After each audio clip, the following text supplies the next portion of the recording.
에베소서 5번째 말씀, 부르심을 통해 움츠린 날개를 펴라 라는 제목으로 말씀을 좀 나누겠습니다. 요즘이 우리 자녀들의 졸업 시즌이죠. 우리 교우님들도 또 주일날 졸업을 하는 분들이 있어서 아웃 오브 타운을 또 하게 되고, 또 아마 또 오늘이 우리 또 메모리얼 또 연휴이기 때문에도 또 이 졸업하고 또 맞물린 가정들도 있더군요. 하여간 몇 년 동안의 그 한 시즌을 마무리하고 새로운 단계로 올라간다는 것은 정말 보통 일이 아님에 분명합니다. 정말 축하받고 격려받을 만합니다. 또 자녀들을 고등학교에서 중학교, 고등학교에서 대학교, 대학에서 대학원이나 사회로 우리 보내는 여러 학부모님들의 우리 수고를 주님의 이름으로 올려드립니다. 하여간 우리 아이들이 이곳에 태어났거나 어렸을 때 왔다 하더라도 이 낯선 땅에서 이런 과정을 마치고 참 이 졸업을 하는 아이들의 애씀을 보면은 마음이 짠합니다. 정말 우리 아이들 참 대단합니다. 이런 많이 축복해 주시기를 부탁합니다. 이렇게 졸업 시즌이 되면은 아마 여러분도 그렇겠지만 저도 늘 생각이 드는 게 그 학교를 다니던 그 학창 시절입니다. 6.25 동란이 나면서 1954년부터 한 9년, 10년 차가 베이비 붐 시대입니다. 갑자기 가족들을 잃고 자녀가 줄어가지고 아이를 낳아야 되겠다고 하는 이 본능적인 이 힘이 발휘된 게 바로 베이비 붐 시대라고 하죠. 그래서 고 1954년부터 한 10년, 9년 사이를 그 한국의 베이비 붐 시대인데 아이들이 정말 많았습니다. 제일 많았고 그때 태어난 사람들이 아주 이 경쟁이나 이 본능이 굉장히 강할 수밖에 없었던 게 가난하고 서러운 나라에서 노력해가지고 이겨나가야 하는 역사적 사명을 띠고 이 땅에 태어나신 분들이기 때문에 참 그때가 참 그 힘들었던 때입니다. 가장 대표적인 때를 보통 58년 개떼라고 하는 거를 그런 또 의미로도 얘기를 하죠. 그런 시절에 어릴 적부터 하여간 귀에 못이 받도록 들었던 얘기가 있습니다. 교실 벽에도 책상 앞에도 두고 봤던 게 뭐냐, 천재는 99%의 노력과 1%의 영감으로 태어난다고 하는 시잘데없는 얘기를 굉장히 많이 들었습니다. 이 천재는 당연히 될 수도 없고 또 되고 싶지도 않았지만은 그야말로 그 역사적 사명을 띠고 이 땅에 태어났기 때문에 하여간 부단히 하여간 20과목이 넘는 과목을 정말 공부를 했습니다. 노력을 했죠. 그렇다고 물론 노력한다고 해서 또 공부가 잘 되거나 등수가 올라가냐, 그것도 아니었습니다. 그렇게 대학에 들어가서도 또 죽어라고 암기하고 죽어라고 공부를 하는 것 같았는데 아마 여러분도 그랬으리라 생각이 드는데 저는 그때 그런 생각이 들더라고요. 야, 이게 인생이면은 이게 뭘까라는 생각이 들더라고요. 아무리 해도 1등은 정해졌고 꼴등도 거의 동일한 사람이 하고 이렇게 인생이 밋밋하고 재미없는 이 반복의 노력의 반복일까. 무엇보다 돌아서 보니까요, 그 시간은 가장 그 청춘 같은 시간이고 가장 어찌 보면 영감이 가장 많이 이렇게 개발되는 때인데 어떤 시절보다도 그 막혀 있었고 매여 있었던 시대가 그 시대가 아니었나 생각이 들었습니다. 물론 인생에는 이 같은 노력이 분명히 중요합니다. 그렇지만 정말 그 에디슨의 그 말한 의도가 99%의 죽으라고 하는 노력과 그 사람에게 1%의 운이 따르는 영감일까라는 생각이 들었습니다. 그런 그가 초등학교를 중퇴하고 그 발명의 영에 붙잡혀가지고 그렇게 평생 발명하는 기쁨, 그런 결과를 가졌을까, 이런 생각이 들었습니다. 정말 그가 무엇을 강조하려고 했을까? 우리는 그의 인생을 조금만 봐도 그가 말했던 99%의 노력이라는 것이 학교의 정기적인 등수나 아니면 우리가 말하는 어떤 제도적인 어떤 그러한 성적의 울타리에서 적용되는 것은 아니라는 것을 알 수 있습니다. 그런데 그 에디슨이 생전에 직접 썼던 메모와 일기를 중심으로 해서 그의 오리지널한 생각과 그의 사고, 그 삶을 추적하여 쓴 책이 바로 에디슨의 메모라고 하는 책입니다. 일본의 미래학자였던 하마다 가즈 유키시라고 하는 분이 쓴 말인데, 쓴 책인데, 그는 이 에디슨의 말은 99%의 노력과 1%의 영감이라는 것이 오랫동안 특별히 일본과 한국에서 오해되어 왔다는 것을 얘기합니다. 원래 이 에디슨의 원래 의도는 뭐냐? 99%의 노력이 아니고 1%의 영감을 얻기 위한 99%의 노력이 맞다는 것입니다. 99%를 노력한 사람에게 1%의 영감이 오는 것이 아니라 1%의 영감을 얻기 위해서 99%를 노력하는 것이 에디슨의 말이었다는 것입니다. 이 하마다 씨가 쓴 원래 에디슨이 주창했던 얘기를 이렇게 얘기합니다. 1%의 영감을 위한 99%의 노력의 힘을 무시하는 것은 결코 아니지만 인생은 그 어떤 것도 노력만 가지고서는 안 되는 것이 인생입니다. 풀리지 않는 문제를 놓고 혼자 끙끙대고 힘을 기울여 노력합니다. 그러나 이것만으로는 되지 않습니다. 수많은 실패와 좌절을 통과하면서 결국 하늘로부터 한 영감이 주어지면은 문제가 풀려지는 이치가 이것입니다. 노력을 위한 노력이 아니라 영감을 위한 노력이 되어야 한다는 것입니다. 이 사람의 말을 가만히 돌아보니까 이 말이 맞는 게 인생의 진짜 백미는 뭐냐? 노력, 레이버가 아닌 인스피레이션, 바로 영감이라는 차원에서 봐야 한다는 것입니다. 얼마나 수많은 사람의 영감을 잃어버리고 살고 있습니까?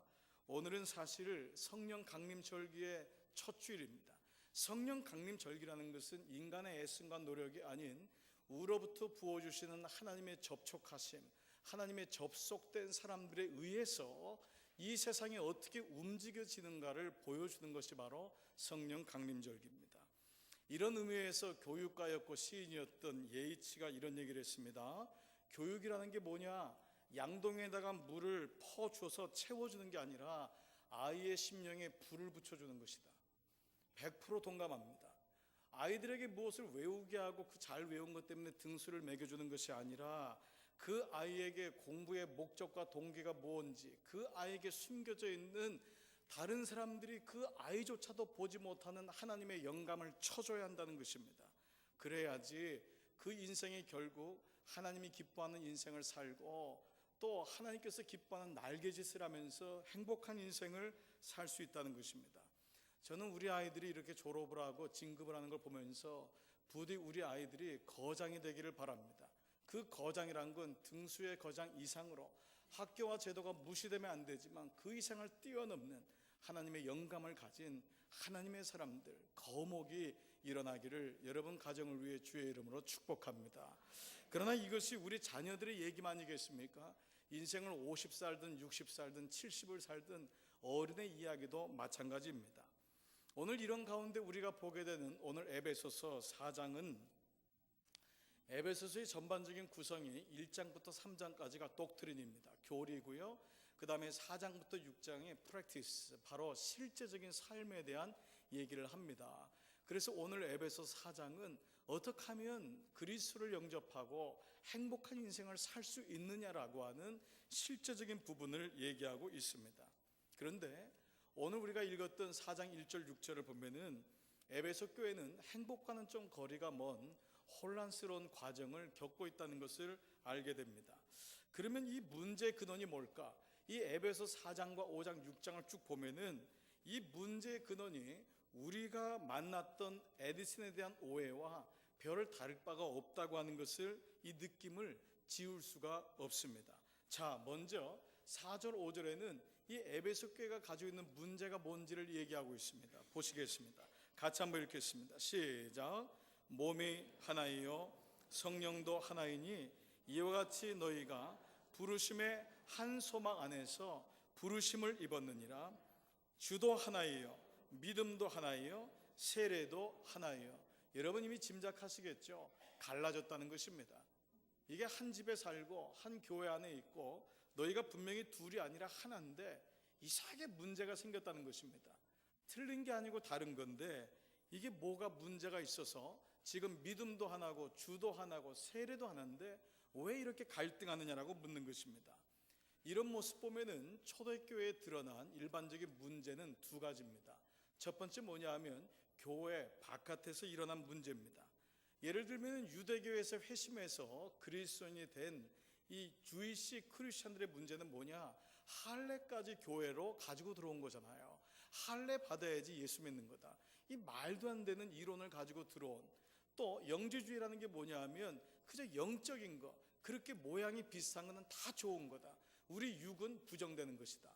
이런 어처구니 없는 이론을 가지고 교회로 들어오다 보니까 교회 바깥에서 일어난 문제가 있었습니다. 그런데 이 문제는 교회 밖의 문제만이 아니었습니다. 당연히 이 문제가 안으로 들어오다 보니까 이 문제를 가지고 답이 없는 싸움을 하기 시작했습니다. 그러다 보니까 부부끼리 싸우고 직분자끼리 싸우고 목사끼리 싸우는 일이 일어난 거예요. 두 번째는 교회 안에서 일어난 문제가 뭐냐, 이 복음을 가지고 신앙생활 하는데 엉터리 같은 문제를 가지고 갈등하게 되는 겁니다. 복음을 가지고 갈등하는 게 아니라 서로 복음이 아닌 것 가지고 갈등하는 이런 비본질적인 문제가 생긴 것입니다. 자, 그렇다면 이 에베소 교회 분열, 이 아픔의 근본적인 이유는 어디서 기인됐을까? 먼저 바울은 4장에서 또 하나의 단어, 에베소서를 관통하는 네 번째 단어를 제시합니다. 첫 번째 단어가 뭐였죠? difference, 다름. 두 번째 뭐였죠? in Christ, 예수 안에서. 세 번째는 뭐였죠? suffering, 고난이었죠. 감사합니다, 여러분. 네, 이렇게 잊어주시는 은혜를 갖는다는 건 정말 하나님의 은혜가 아닐 수 없습니다. 그 다름, in Christ, 그리고 세 번째 고난, 그리고 오늘 네 번째 사도 바울이 제시하는 단어는 바로 합당하게라는 말입니다. 1절에서 이 얘기를 하고 있습니다. 그러므로 주 안에서 갇힌 내가 너희를 권하노니 너희가 부르심을 입은 부름에 합당하게 생각하여 I urge you to live a life worthy of the calling you have received. 이미 받은 그 부르심에 live a life worthy, 가치 있게 살아라. 빌립보서 1장 27절에도 이런 말씀을 합니다. 오직 너희는 그리스도 복음에 합당하게 생활하라. Whatever happens, 무슨 일이 있든지 conduct yourselves in a manner worthy of the gospel of Jesus Christ. Live a life worthy, 가치 있게 살아라 정도가 영어의 번역입니다. 그런데 이 단어의 원래 원어인 히라버는 어떤 단어냐 하면 악시오스라고 하는 단어입니다. 이 악시오스란 말은 그저 가치 있게라고 하는 말로는 좀 번역이 어렵습니다. 이 말은 뭐냐 하면 뭐뭐에 걸맞게, 뭐뭐에 어울리게. 그래서 합당하게라는 말이 한국말로는 참 잘 좋은 말이죠. 걸맞게. 너가 누군 줄 아느냐? 너가 지금 어떤 사람인 줄 아냐? 우리 부모들이 자녀를 향해서 자녀가 자꾸 의기소침하니까 너 이러면 너 아빠 엄마가 너를 어떻게 낳았는데 어떻게 길렀는데 네가 왜 그래? 그러면 안 되지 라고 하는 겁니다. 너답게 살아라는 거예요. 그런데 어디에 맞게, 어디에 너답게 살아야 되느냐? 그 앞에 나온 게 뭐냐? 부르심에 합당하게, 콜링에 합당하게 살아야 한다는 것입니다. 우리는 이 장에서요, 이 부르심이 소명, 콜링이라는 것을 알았습니다. 이 콜링이라는 게 뭐냐? 소명이 뭐냐? 이거는 어느 목사나 선교사에게만 오는 것이 아니라 누구든지 하나님의 자녀된 사람에게 오는 정체성입니다. 아이덴티티입니다. 나는 누구냔 말이에요. 나는 왜 사느냔 말이에요. 나는 왜 지금 여기 있느냔 말이에요. 나는 지금 왜 아기를 낳았죠? 나는 왜 가정에 있죠? 나는 지금 이 공부를 왜 하고 있죠? 바로 콜링은 Y입니다. 그런데 그 Y라는 것은 근본적으로 내 안에서 답이 나올 수가 없습니다. 여러분 아무리 둘이 만나가지고 왜를 물어보십시오. 답이 안 나옵니다. 내가 이 땅에 태어난 것 자체가 내가 원해서 태어나지 않았습니다. 여러분 짭을 여러분들이 원해서 갖는 사람이 몇 명이라고 생각하십니까? 대학에서 공부한 걸 가지고 인생의 짭을 갖는 사람이 많다고 생각하십니까? 대부분 그렇지 않을 수 있습니다. 그렇기 때문에 우리 스스로가 why를 물어봐야 되는데 그 why는 어디서 보자? From God, from Maker, 나를 만드신 분, 바로 그분을 찾는 것이 바로 소명이라는 것입니다.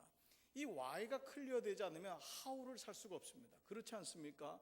내가 이 가게를 왜 해야 되는지를 알지 못한 사람은 어떻게 하는지에 대해서 열정이 나올 수가 없는 것입니다. 그런 의미에서 why는 너무도 중요한 정체성, 콜링입니다. 지금 바울이 뭐라고 하냐? 에베소 교회 문제는 어떤 갈등의 문제가 아니라 바로 정체성, 어디서 왔느냐? 부르심의 소명의 불확실성에서 왔다는 것입니다. 그러니 너희가 만일 이 부르심의 영광과 신비를 알기만 한다면 이렇게 살지 않을 거라는 거예요. 이렇게 갈등하고 이렇게 싸우면서 인생 소비하지 않을 거라는 거예요. 그래서 부르심에 합당하게 신분에 맞게 어린아이처럼 살지 말고 장성한 분량에 이르는 온전한 사람으로 살아라. 이게 지금 바울의 말입니다. 13절 14절 다 같이 한번 읽습니다. 시작.